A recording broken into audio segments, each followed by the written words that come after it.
or not. It says upcoming event. Okay. It says we're live. We're maybe live. We'll see. Testing audio. Live. We'll see. Hey! That audio's actually not terrible.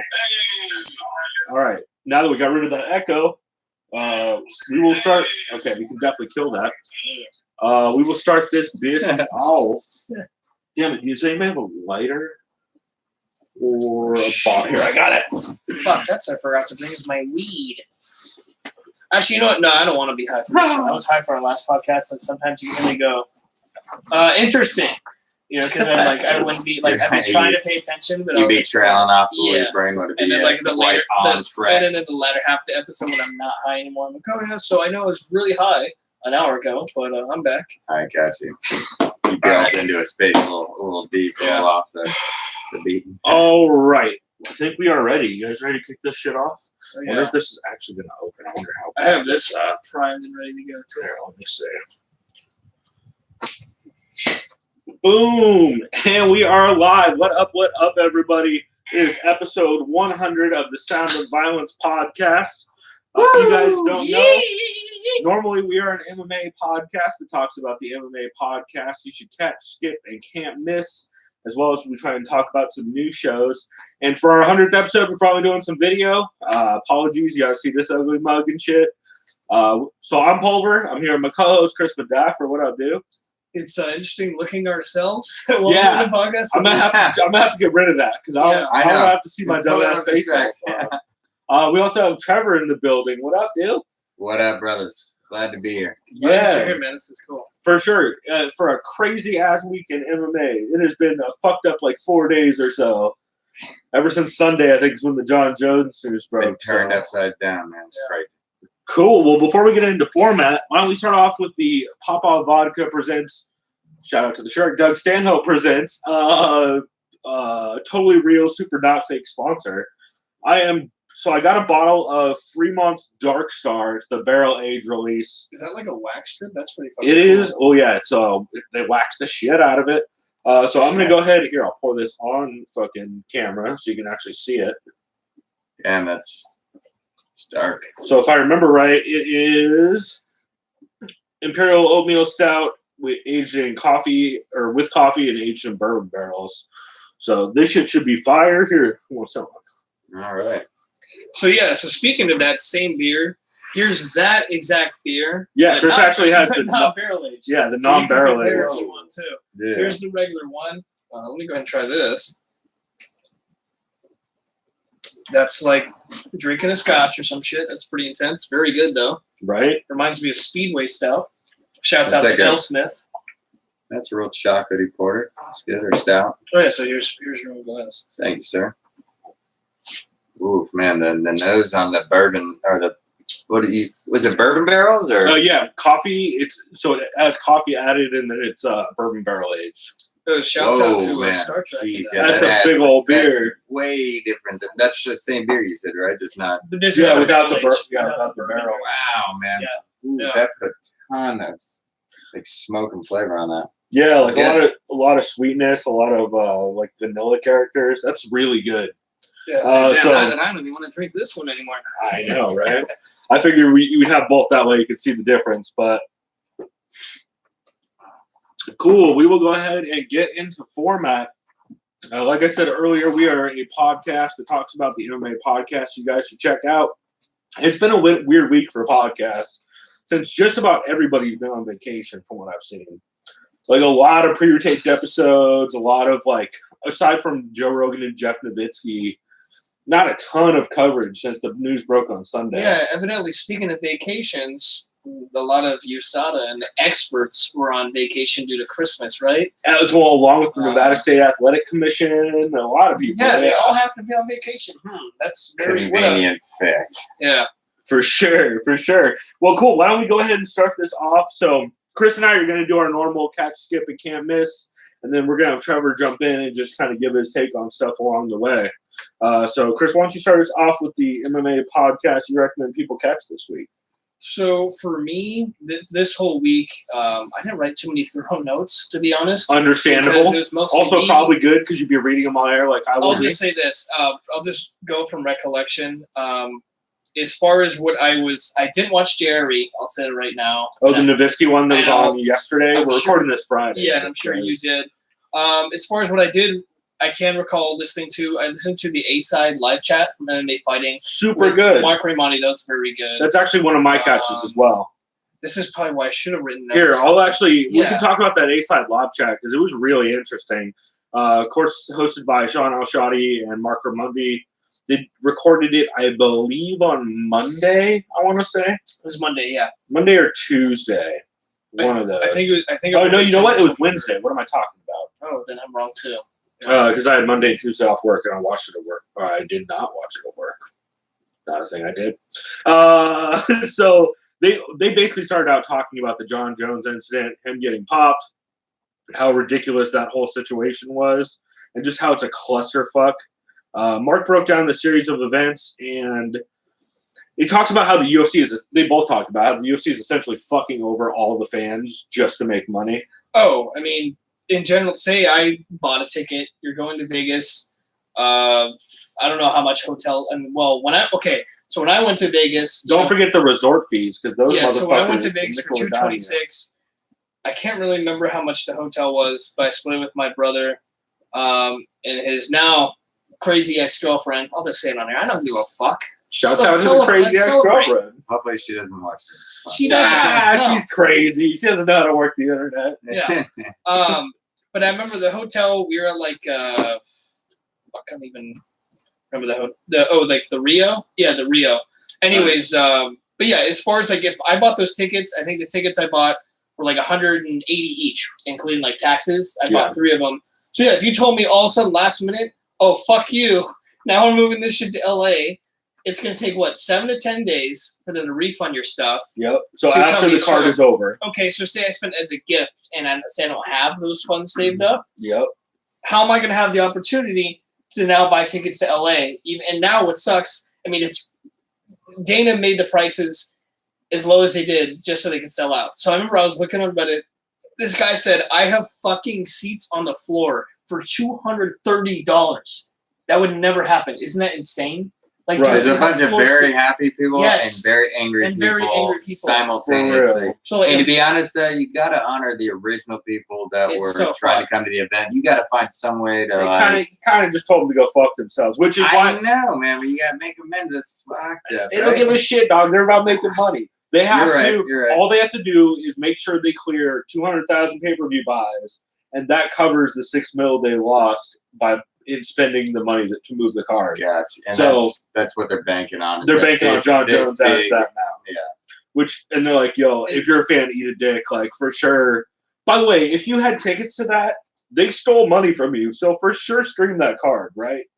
Like Oh, if yeah. you had Oh, tickets, agree. oh no, dude, I've 100%. seen on principle. comments. I've Yeah. seen comments on YouTube saying, or even on Twitter. I remember someone like tweeted at Alexander Gustafsson like, "Hey, by the way, I'm glad you're fighting Jones, but I'm actually, what's your PayPal? I would actually like to just send you the fucking Yeah. money because we got fucked. Why not? I just pay you." Dude, Fuck Dana White. That's you know. that's the power of like the digital current, like being able to send a 100%. digital. Like that's awesome, Max. That's a really cool idea. No, right? yeah, Just get I saw that bypass the Yeah. fucking middleman and go straight to because Oh, 100%. I recommend nobody buys this card. Like, for sure, go to a bar that doesn't have a cover or something. yeah, But there's absolutely zero reason Yeah. to give the UFC money for this garbage. yeah. 'Cause, They like- set a precedent which you should kind of like They're nip it in the bud. they're literally Leave it. saying, fuck you if you want to give us money. Like, Yeah. we'll go ahead and try and give us money unless we think we can make more money off fucking They you can over. And then use we'll do and that. abuse you. Yeah. So yeah, that's basically what they talk about a lot on this. Talk about how Andy Foster, the head of the California State Athletic Commission, is kind of losing a lot of credibility in this whole fiasco. They talk about how essentially UFC was just able to go commission shopping after Nevada said they needed time. They're like, well, all right, hands up, who wants to host the card?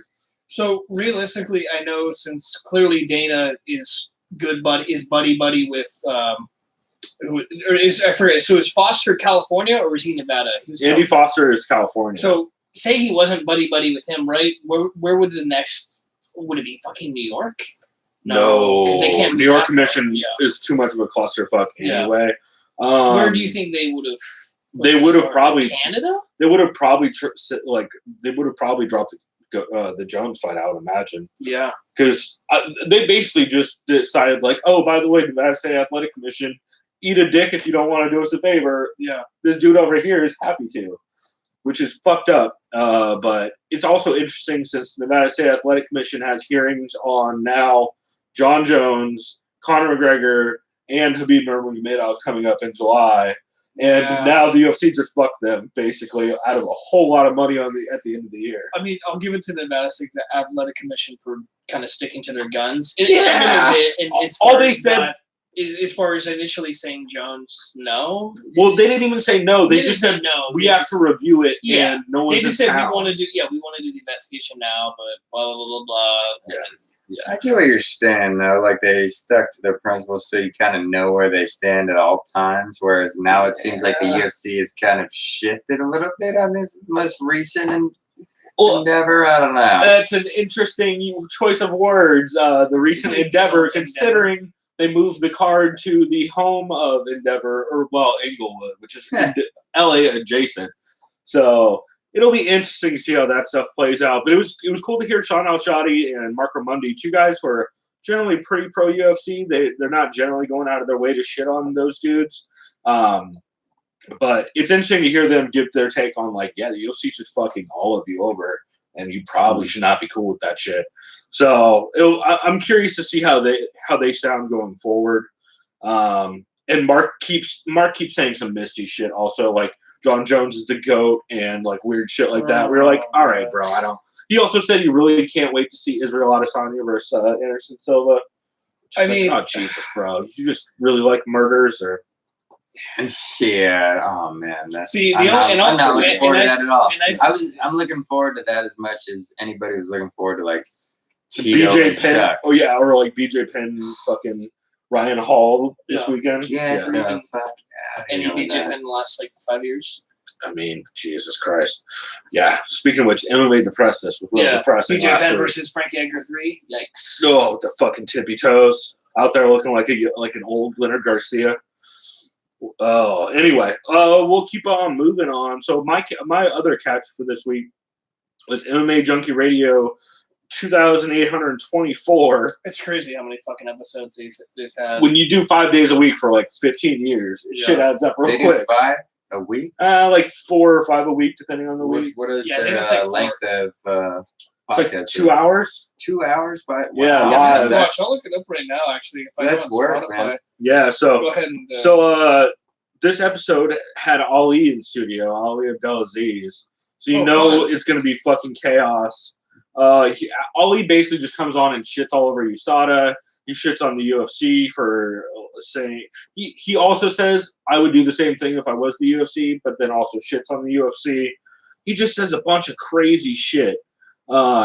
Gorgeous George at one point asked Ali how many fighters he has in the PFL finals, which is hilarious because, of course, PFL, formerly the WSOF, was where Ali was the matchmaker and a manager for fighters. So he basically just robbed the shit out of Yeah, I remember, didn't we tweet out or retweet a picture of the whole the bracket? And then there was the shit that was circled as far as fighters that he represents. Actually, there's more fighters than we actually tweeted on that picture. He has fighters in 6 of the $1 million fights this weekend. Also, just a coincidence, happens to be the former matchmaker. I didn't look into it. Eddie Bravo style. He also gets a percentage of all the. So how about this? I didn't look into it like Eddie Bravo would. But are any of his fighters fighting each other initially? Probably not. Yes. Okay. Steven Tyler is fighing. I forget who, but another Ali dude. Okay. But he also has like Vinny Magalhaes. Steven Tyler. Steven Tyler of Aerosmith. 100%. That man looks like a lady. Yep, that song sure does. About himself. Yeah, well, he actually does look like a lady nowadays. Him and Keith Richards both, but I give him props there for the amount of drugs those dudes did. They're still singing in there. Keith Richards should not still he should not be like, like legitimately 80 years old now. Yeah, I think at a certain point, if you just inject enough money into your veins, you will live forever. Magic. That's how Ozzy's still alive, right? Yeah. Staying power. It's called money. 100%. Talk to Johnson. Magic. To a deeper issue. Sorry. Yeah, 100%.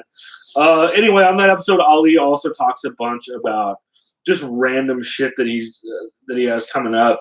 They talk about his predictions from last year and how many of them came true, which a decent amount of them. Stuff like Cody Garbrandt's going to get a title shot. Cejudo's going to beat DJ, which still don't think he beat DJ, but whatever. He did get the fight, and he technically won according to the bad judging. And then he gave predictions for next year, which was a bunch of crazy, misty shit. Stuff like, oh, yeah, Kayla Harrison's totally going to fight Cyborg, not in the UFC, and win. No. Which is like, all right, bro, I get why you're doing that, but he also talks about how he's trying to get Khabib the fucking Floyd Mayweather match still, which is, it's a lot of that. So, I mean, it's a good episode because you hear how fucking crazy Ali is, but also it's Ali being crazy, so. Yeah. Take that for what it's worth, but it's worth a listen at least. And it's Gorgeous George. While he does just let him get away with saying a lot of crazy shit, like he does go after him. Like, dude, no one wants to watch the fucking Khabib Mayweather fight. No, absolutely. Like, dude, I no reason to do that. So speaking of that, so Trevor, on the 31st, well. We will probably watch the card. Ryzen, is it 14? Mm-hmm. Oh, yeah. I was just watching some YouTube videos. Floyd Mayweather is fighting in an exhibition boxing match. I don't want to watch that fight either, but like, to be honest. Part of me wants to watch. I just want to see I don't think it's fucking... I'm sorry, but I want to watch... It's not that interesting to me because it's taking away all of one guy's tools. He's fucking phenomenal. I hadn't seen him. He's crazy as Funny shit, thing right? is, I just saw him on YouTube. Dude, Mike was showing me a couple of videos of the guy. 20? Super fast, technical, really good power for a kid that size too. But I mean, to take away all his tools and then put him against the best boxer, defense boxer in a 3-round fight. I mean, that's just it's not that interesting to me. Like, give him a couple more tools, and then we've got a fight that's interesting. Yeah, no, I agree. I'm just curious as to whether or not crazy ass Japanese MMA promoters are like on the low, like, yo, we'll pay you $2 million if you kick Floyd upside his damn head. And good luck for Floyd to try and pursue Japanese court systems to try and get reparations for that shit. Yeah, man, that would be insane. Can you imagine how they do it? And that's internationally televised, right? Yeah. So Ryzen. So Fight TV luckily just signed that deal. They're going to be streaming it online, so that should be dope. I think they're banking on the fact they're like, oh well, let's see him come over here, and this is our guy. Let's see if he can actually. But they're guessing he can just basically bring in extra pay-per-view buys, which I'm sure there's some boxing fans that are like, sure, I'll watch Floyd do a 3-minute round exhibition. But how many more pay-per-view buys do they need though to pay off Floyd though? Because he's such a that's the crazy question. Because I mean, he needs big money to do something like that. Yeah. He doesn't need it for any marketing value or anything. So now it's just how much are you paying me for this event?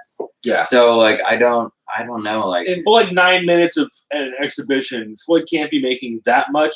And Japanese MMA has like sketchy ass connections to questionable, maybe or maybe not criminal organization. Sure. You said it. I mean, yeah, Sakakibara is not unknown to the Yakuza, at least not back in the day. So my question is, when was the last time has Floyd ever fought internationally? I can't remember if off the top of my head. I imagine it had to been in London versus like a British fighter. Yeah, like he fought Ricky Hatton, right? Did he fight Ricky Hatton? I thought that was in Vegas. He probably fought him here because by that point he was what they call the A-side fighter. He called Hatton the B-side. Yeah, exactly. This is after he'd already beaten De La Hoya. That's what he calls it. That fucking terror. Oh, God, dude. That's what he calls it. If you watch a number of his fights, that's where you can get it from. Because, like, when he fought De La Hoya was the 60-40, right? De La Hoya got the 60. It was his. Yeah. He was the big promotion. Right. So I think he puts that out there even more because he's so bitter by it. I must have heard it 400 times. Oh, yeah. For the Conor fight. Like, that was... Everyone was just like, on the ice side. I like how Conor sounds like fucking Tyson Fury now. Oh, God. But, yeah, it'll be interesting to see. That Rising card is dope, though. Gabby Garcia's going to beat up not a grandma this time. 40-pound female fighter, Gabby Garcia, Yeah. 6'3", 6'4". Is going to be fighting like some poor 170-pound girl from Brazil. Is this? And all right, so this is the same girl beat up the grandma. The with grandma. Yes. the sewn up knees Yep. and everything. Last Yeah, who fucking ran the ropes before the trying to ankles fight that her? weren't originally double jointed. But Dude, looked it that looked way. like something out of a 100%. fucking WWE 2K game.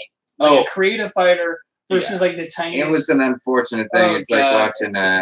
They've tried to rebook that fight again, and then Gabby Garcia blew weight by like fucking 30 pounds. And then didn't you say, or no, you had me watch some public shaming that they had. They made Gabby Garcia like kneel down and like apologize with a microphone in front of all the Japanese fans. She started Real crying. weird. Like, Wait, what was the apology for? For blowing weight by like For blowing 30 weight. pounds. It's crazy, but How also about for beating on the grandma? I mean, that's just Japan, bro. Shouts out to Sakuraba, who they try and murder every year. That they keep trying to bring back the old great, the legend. It's so sad. It's like, God, you got to give them a breakout. You got to understand. No, Japan likes to see their idols die in the ring. Like, they don't give a fuck. You got to go out on your shield, man. They Like, do have some really competitive fights on that card, though.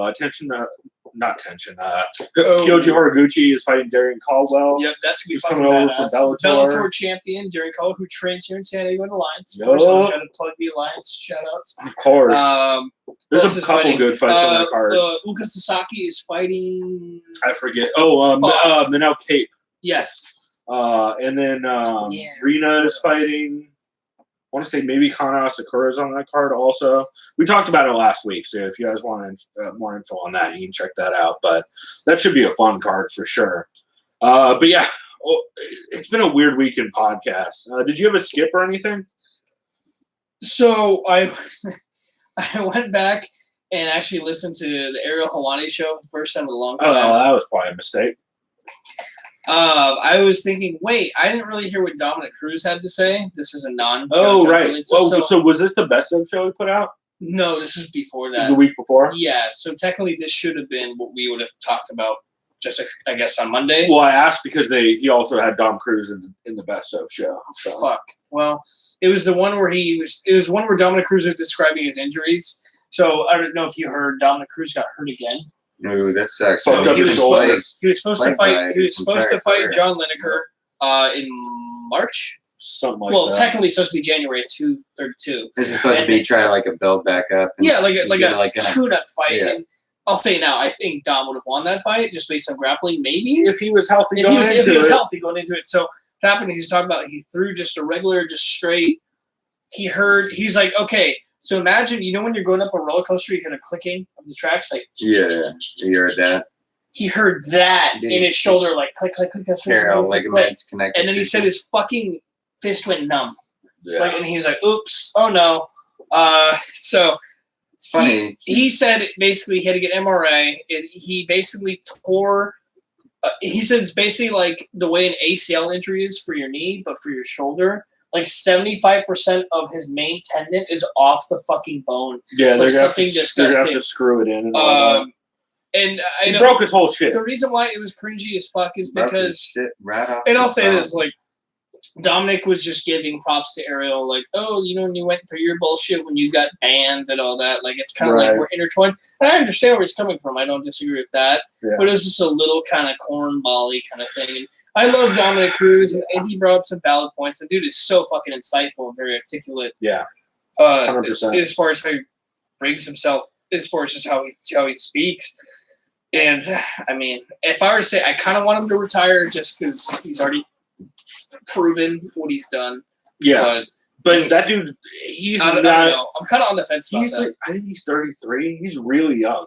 Yeah. Considering how long he's been in the sport. And how I would much- almost just take years off and just see if he can make a comeback. I mean, he And has just do to nothing take, but physical fit. But That's I don't. tough though because it seems like he's Because just he doesn't prone to look- injury. he He had the doesn't- knee thing Yeah. twice. a couple times. Played Yeah. And he had a groin injury. fasciitis. And And it he always had a seems like the same story, right? When the knee thing he's talking about, he felt it when he was training, and he just knew. It seems like that he's just from years and years of doing it, like things are starting to break down. Well, like he might not have the ability to come back in 2 years. Maybe after this injury, if he fills up or try it again. But I mean, Yeah, I mean, he's out for a year yes. because of the shoulder for sure. a year really. Yeah, Wow. that's what he was. He's like, I don't know man, the proper medical diagnosis. He's like, but based on my experience from my knee injuries, if this is just as severe as that which he fears it is, it's going to be a year. And all I'll say about as far as the scope of the bantamweight division, and you and I have discussed this before, so I don't know if you've realized this. In just the past 3 to 4 years ago, the only fighters that have fought for a 135-pound belt have been between TJ Dillashaw, Cody Garbrandt, Uriah Faber, and Dominic Cruz. No other fighter at 135 has had a title shot. Isn't that kind of insane? Is it just not that dense at that? Like, it's a revolving door too.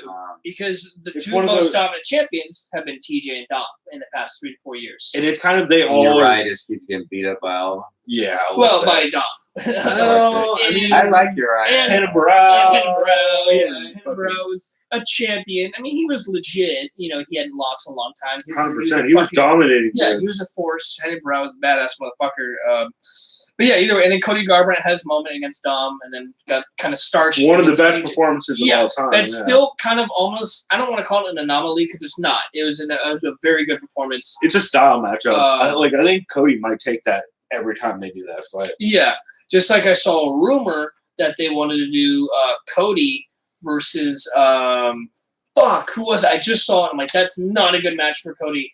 It wasn't Jimmy Rivera. Was it Marlon Moraes? No, it was fucking Pedro Munoz. That's I want that fight though. Yeah. Cody's calling for that. That was something that Ali said on MMA Junkie. And they said that's going to happen. I think in March. Yeah. I think they want that on 232 card. I like that. I almost kind of like Pedro Munoz in that fight. I don't know why. That dude's been on a fucking roll. He's fucking murdered Caraway last time out. Yeah. I don't know. Like, I like Cody Garbrandt too. The dude's got pop. He doesn't really have a chin, unfortunately, and which is kind of ironic. Like, you know, that's how it's some people, you can knock people the fuck out, but then you can get knocked out too. So it's almost like a 50-50 shot. Yeah.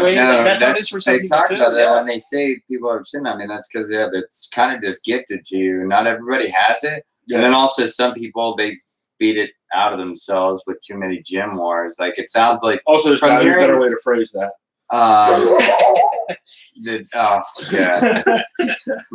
Don't mind it. But, anyways, what I was trying to say was, I've heard though over there that like they fucking knock each other around in some of those sparring sessions. Uriah's talked about it. TJ, Cody, like over in that camp that they would have wars. Especially TJ and Cody would fucking beat the shit out of each other. It makes sense, right? They're so evenly matched, and even Cody has been, at least from what I heard, has knocked him down. Well, they're super competitive, yeah. So, like, oh man. But dude, as far as dance partners at the UFC in competition, dude, TJ's got that dude's number. Yeah. Dude, he got rocked though, but he fucking was able to come back and just have the composure, and he's so fast and his movement is insane. Yeah, like we were talking before the show about Max Holloway's crazy use of angles and stance switching and combos. Right. And TJ's another dude who mid-combo is like using chances to set up shots to set up stances. Exactly. His combinations are not just throwing right after left. He's throwing the left. He's moving in a different position. He's reading the entire time, and it's fucking insane to watch. And it's such a high level and high speed. It's crazy. It's phenomenal. I was say, I don't know if you saw on Twitter, someone asked TJ, "Hey, you ever going to 145?" And he's like, "Yes." He just said yes. TJ thinks he can go to every weight. But this is the thing: 145 has a bunch of killers. But I think TJ's undersized. He's undersized more like size-wise, because Chad Mendes is also 5'6", like roughly the same height as TJ. Chad is sick, but he's like more like a wrestler, stocky, but more TJ's more like slim striker, kind of all-around, all-purpose fighter. Some people want to see how would TJ versus Holloway go. Instinctively, I think Holloway's too big for him, and he just kind of pieces him up just from range. That'd be such a fucking fun fight. But it'd still be a fun, interesting fight. You still think about that. You still kind of fucking think, how would that go down? You know, because TJ's got the grappling advantage. Yeah. Can he shoot in quick enough? Can he level change? TJ has a chin, but he did get dropped by Cody. And John Dodson just damn near murdered him. That's right. The Ultimate Fighter. He knocked out TJ technically. Way back in the day. Yeah, like what, 6, 7. But still, it's still a fight. It's documented. But I think, yeah. I mean, with that being said, I think it's the size difference is going to win that out for Max Holloway. He's going to be able to pick him apart from the outside. Yeah, He's I can't lanky, doubt that man. guy. And he's so fast, like TJ can try to get in, and he's going to be able to step back. He's just got such a reach advantage. For sure. And so, anyway, getting back to Ariel's show, yes, I could see his show is always just so cookie cutter nowadays. And this is the thing. I like Ariel Helwani. I have nothing against the guy. I'm except neutral for, on Access Ariel. I'll say this, except for the fact that he likes to stir shit up. I will always acknowledge that. It's But as TMZ far as just bullshit. from a journalism standpoint, I think he does a fine job. He barely does journalism anymore. But no, like he does a fine job as far as just like asking the right. He does PR. It's interesting. I don't know. I like him more when he's in his element at press conferences and asking Much questions better. and being like a pure journalist. Or That's breaking what- news. He's great at breaking No, news. that's what I like about him the most. When he's like asking the question straight up, just just objective based. This is my fucking question. Answer it or not. Right. John Jones will be like, next question. Yeah. Okay.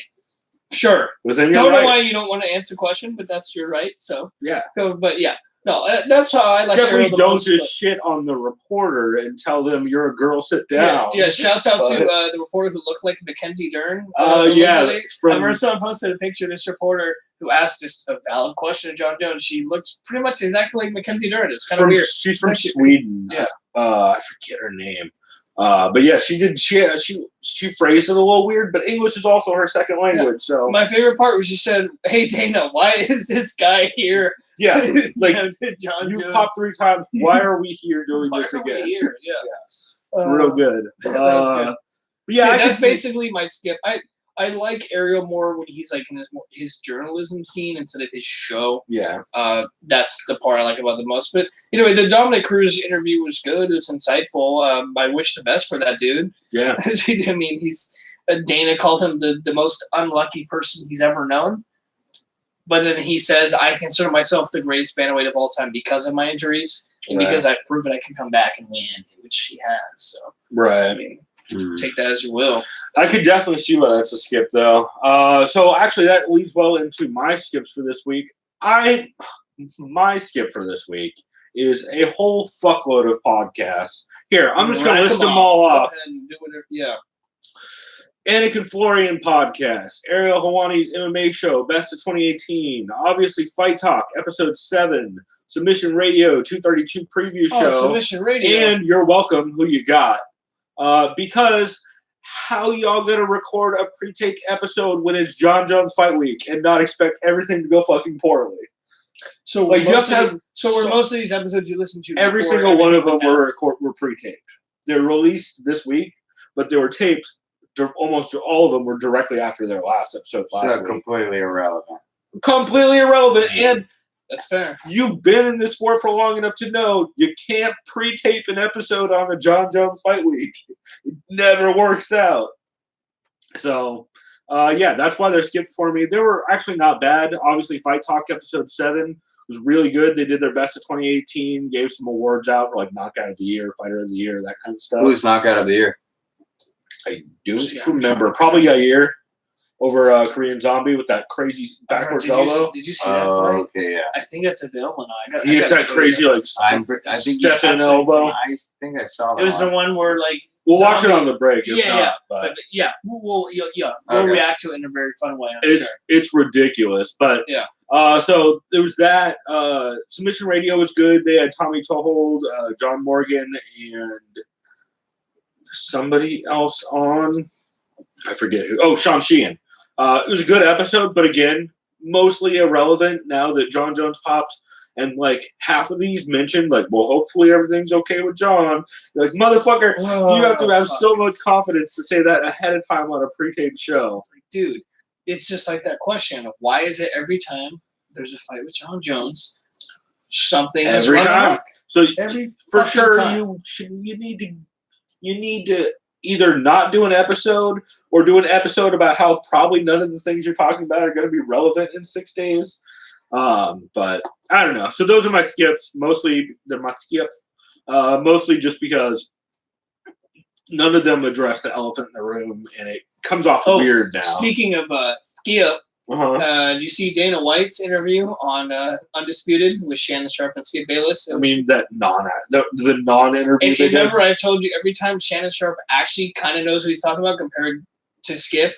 Like, he was basically actually asking the questions to Dana White. Right. Why is John Jones bumping steroids? And Skip's like, no, John Jones hasn't done anything wrong, Shannon. Also, I don't know if I heard he learned sumo. I do. I know. Yeah. I've watched their shows with several different And I like Shannon Sharp a lot. Even though he used to play for the Broncos, when I was a diehard Chargers fan, whatever. That's besides the point. Shannon Sharp, I think, is hilarious. And I think he does actually kind of keep the backbone of that show. Granted, it's a show for mouth breathers who just like to hear people yell at each other. Yeah, I agree. And that's the irony of it too.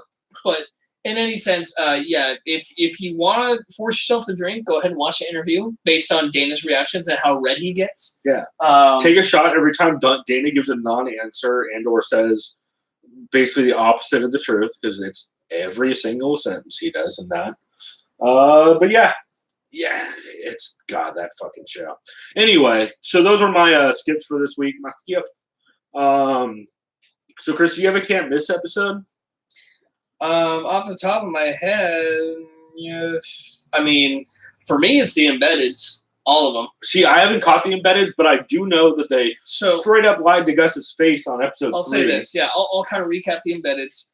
So they kind of start off from episode 1, where everyone's in Vegas. Isn't until episode 3 where Dana sits. It's Gustafson. I'll go to episode 3. Gustafson takes a Grand Canyon flight from Vegas just to tour. He's like, fuck it, I want to go to Grand Canyon.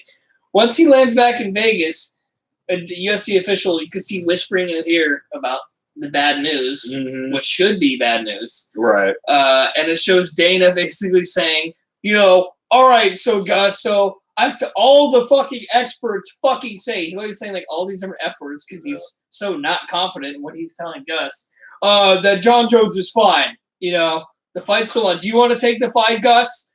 And then Gus looks at you, he's like, of course I want to fight this fucking guy, dude. Like, I've been training for the past couple of months. Like, fuck this dude. Like, and making him answer that on camera. On camera. Like, I'm just like, man. Because this is the thing. So I remember it's like it's like asking Rachel Ostovich, oh, hey, by the way, Rachel Ostovich, now that we've already booked you as a recent domestic abuse victim, now that we've already booked you on a card with Greg Hardy on it, you cool with that, bro? Like, on the record? And they're like, no, obviously, I'm cool with that because I make 8 Because I remember someone commented, they were like, "No, if that was Gus's agent, I'm like, give me more money." It's like, Dana's gonna say no. Ali said that too. Yeah. Ali's like, Gus would be getting paid if he was my fighter.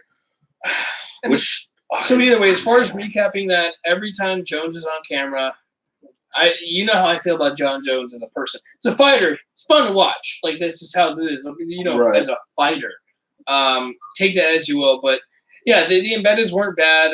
It basically just kind of – it's literally a roller coaster. Just like as Dominic Cruz describes just how shit goes, episodes 1 through 2 are like, fuck yeah, this is pretty cool. Right. Once episode 3 hits, you're just like, oh, no. You know what I mean? Yep. Starts going downhill like a motherfucker.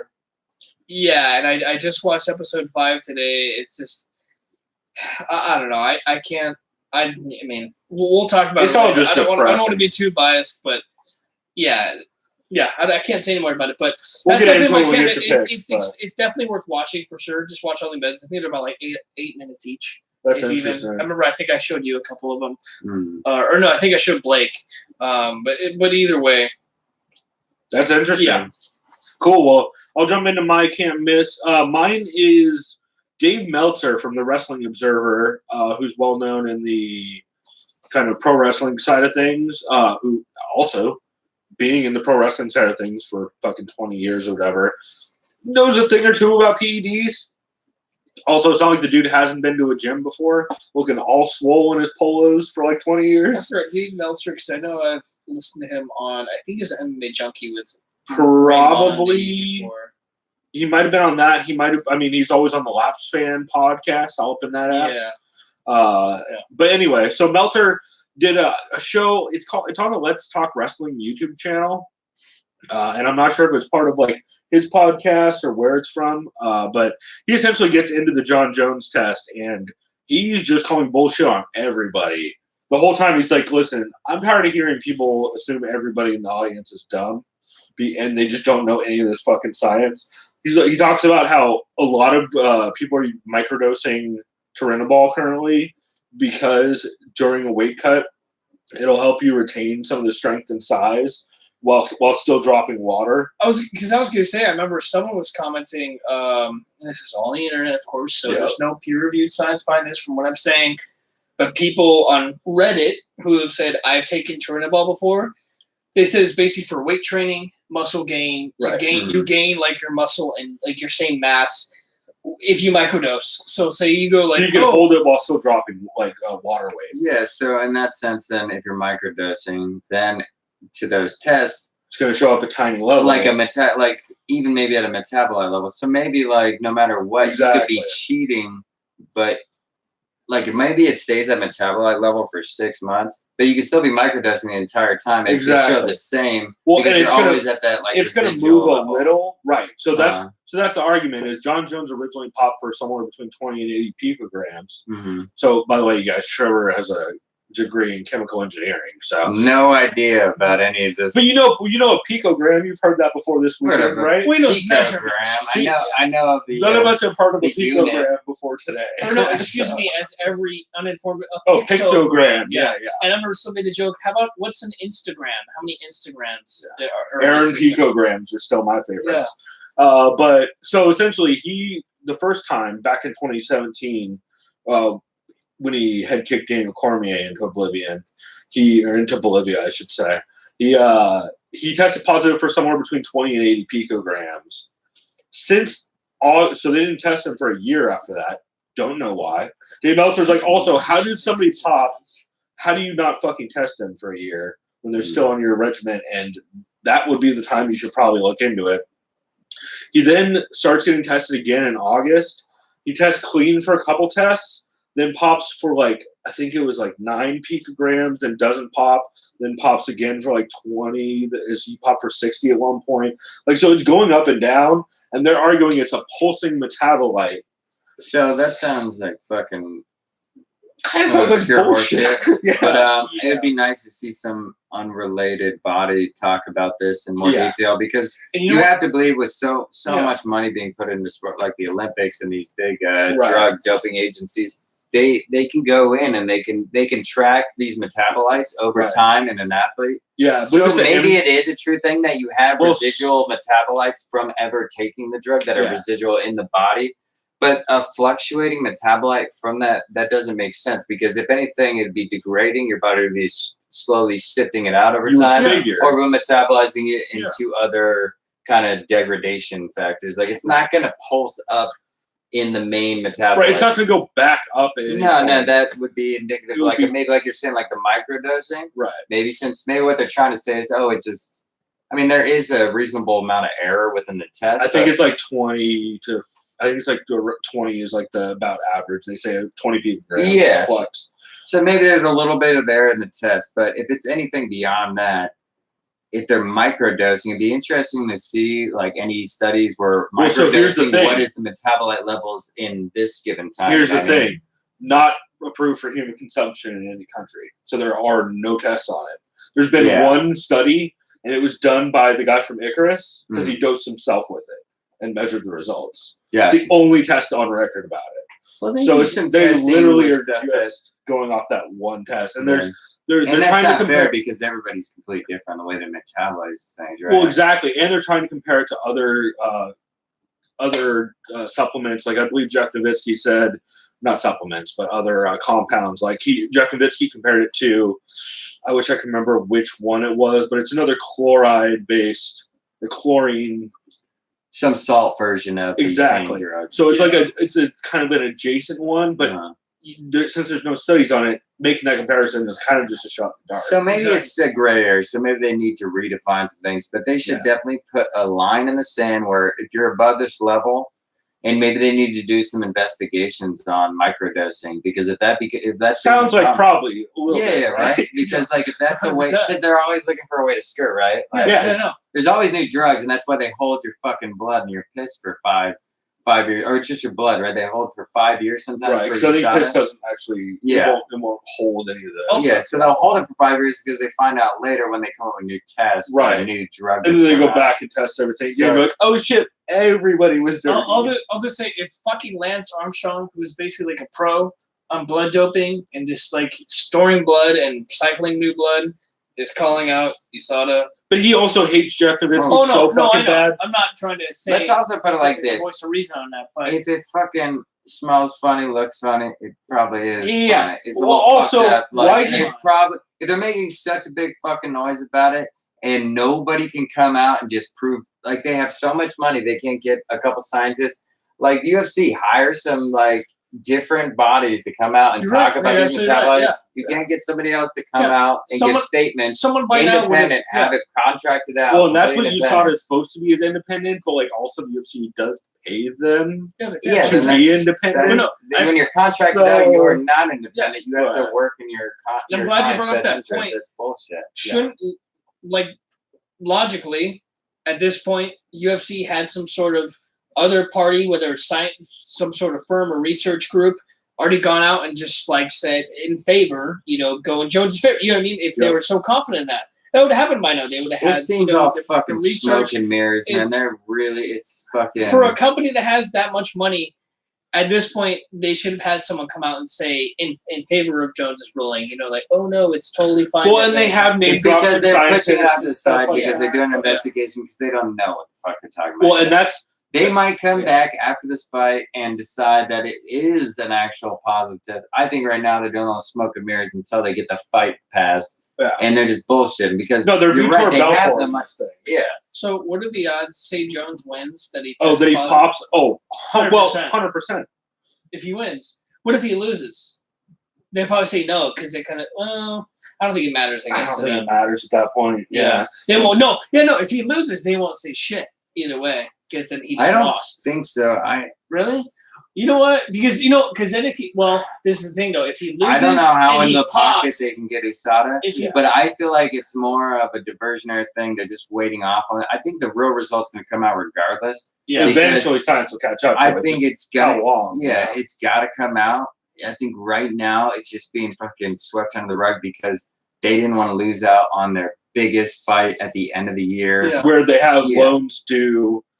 Yeah. Because of all that shit. Yeah. They didn't want to blow this one out the water, so this is literally being just it's swept under the rug until it's going to be all revealed, I believe, in the next couple of weeks, and it's going to be a shit show. Yeah. I mean, I really hope that it's a metabolite thing and they can prove that maybe he wasn't doing it right. because just for the sport of it, like It'd be I would nice like to not if have it he's tainted. not a giant Because shit. if John Jones wins, that taints the win, and if he loses, well, that actually makes fucking Gustin like even more badass. yeah, He's up I'd both be a more. motherfucking cheater. Yeah, But yeah. I mean, still though, for the sport of it, it's a shame regardless. It's definitely a mess, which is why I think we have this title of the UFC or episode 100 in the UFC 232 Circus, because that's what the fuck this sport is. It's just a bunch of goddamn carnies trying to figure this out, and it takes a carny to know a carny, and so that's why I got Dave Meltzer as my can't miss, because that dude has been around all the carnies in pro wrestling for long enough to spot when people are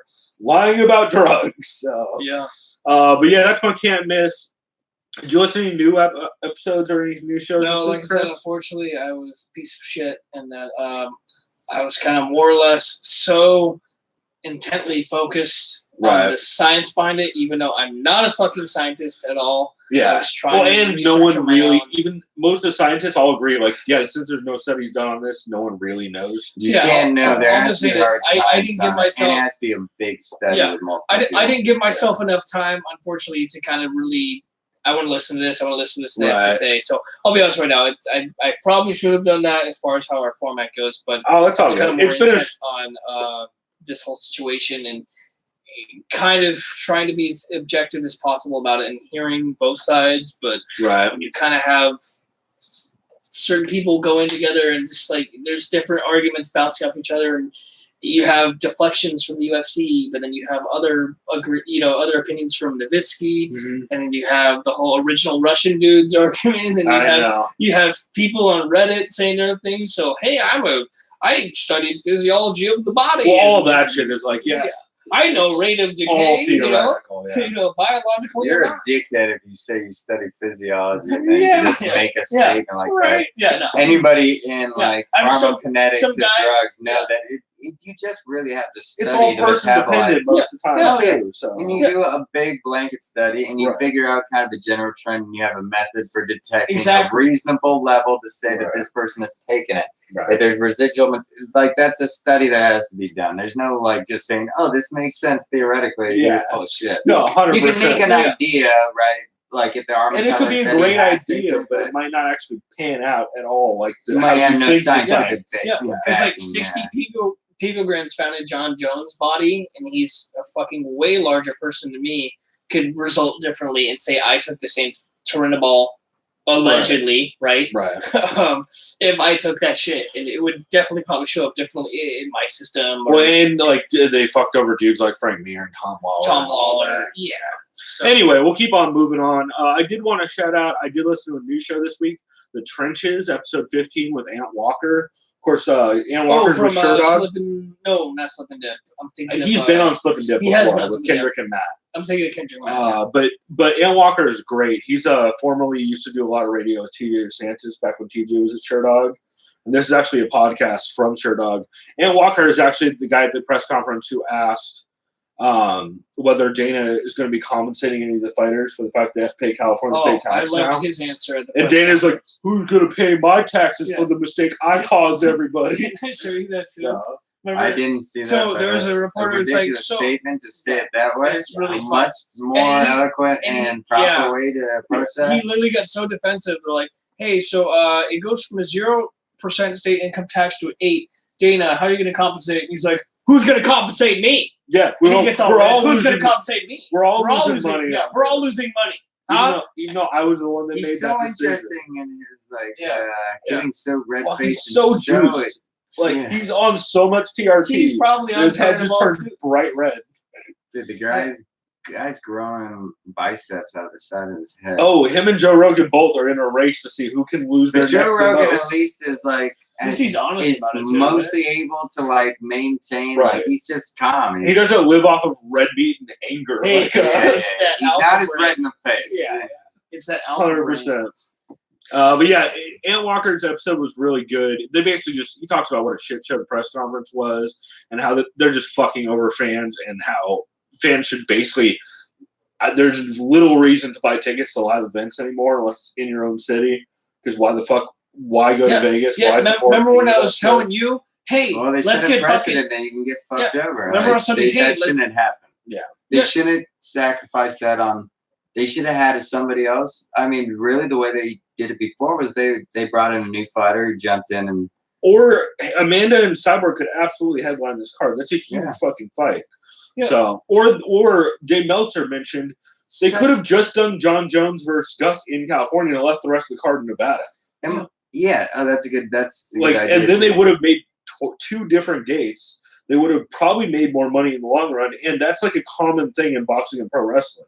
But The split. Yeah, they just decided, "Fuck you, Nevada. We're not going to give you any money." Yeah, remember how I was telling you? What was it? that was 2:30? more of a shot at Nevada's athletic convention. It seems like it. So was it 2:33? That was supposed to be in Anaheim. The Dillashaw, no, well, that Right. got moved. Which is The Ben Askren card, right? it didn't get canceled, Chris. It got moved. It got moved. The card got Excuse me. moved, even So- though it's no longer exists. Because it remember, just I was like, moved. hey, man, we're going to buy fucking tickets. We're going to go up to the Honda Center. And then that got canceled. It's like, yeah, they usually could. I would still have gone if it was Cyborg Nunes. I don't know. It's a bummer. But like you're saying, there's incentive to go when Yeah. it's near you. You know, it's only an 100%. hour away from us. Fuck yeah, I would have gone. That would have been sick. You just Mhm. drive there, drive early, to beat the LA traffic, and you're there for the fight. I Yeah, think that would have been worth it. But yeah, it's a bummer. But I really like that episode anyway of Ant Walker showed the trenches. I highly recommend that. As always, link in the description for any of the podcasts we talked about. We always include where to get them and all that. I guess some other shows real quickly I'll shout out. Luke Thomas did a video on the John Jones USADA Q&A kind of video. It was just interesting to hear him just straight up shit on everybody and say how it's a fucking joke. Coast to Coast Combat Hour. This was taped early. However, they also did an episode afterwards reacting to the news. They did talk a bit about Ray Robles from the MMA community came on, Rhino. And they talk about Half Gracie and all getting into it at the trying to remember. Oh, hey, Judo Bill's in the building. I just noticed. Shouts out to Judo Bill. Dude, can you hear this fucking guy? He says, y'all probably broke as hell. Bunch of virgins. What you gotta say? Always with the Seth Rogen. God damn it. It's probably my girlfriend. Who is this asshole? I love him. Hey, Who shout is out Adam. You're hilarious. You and my girlfriend both call me Hey, Seth Adam, Rogen you're all the time. hilarious, but you're also a cunt. Anyway, not important. Below the Belt, episode 112. Brendan shits on everybody, which is pretty good.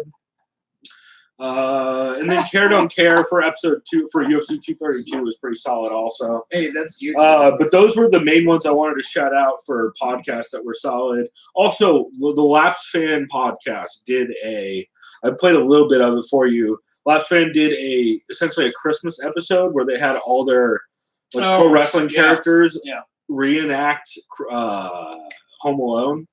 So like Stone Cold Steve Austin is Macaulay Culkin in Home Alone. And it's Vince McMahon is one of the Wet Bandits. It's just ridiculous. It's super fucking ridiculous. So I highly recommend checking that out. It was funny as hell. But yeah, those are the only shows I had to mention this week. And also JRE, Jeff Nowitzki, obviously. Everybody's seen that by now. An MMA Roadshow episode 196 was pretty good, where they talk about how they're recording from the Los Angeles Airport Marriott, which is the fighter hotel. That's right. So yeah, that was about all I wanted to say on that.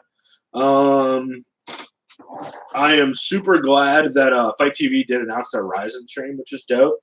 So I think that wraps it up for the podcast segment of this show. We will go ahead and we're going to end this broadcast, or if you're listening to the audio version, we're going to play the normal clip like we do on the break. And then we'll be back in a few minutes with our picks for UFC 232. Shouts out to Adam Nash. Nate Nassif. Whatever, Adam. We can't pronounce your last name. But we'll be sure. Look at the underside of Oh, so aggressive. All right. Well, we will be right back after that great moment in time. So we'll be back in a minute, and we'll give our picks. Trevor may or may not be here. We'll see. We'll see. I know he's got stuff to do in the morning, so we'll be back. Oh God, how do I stop this? Is it this button? And stream. There you All go. right. Shout out to Judo Bill.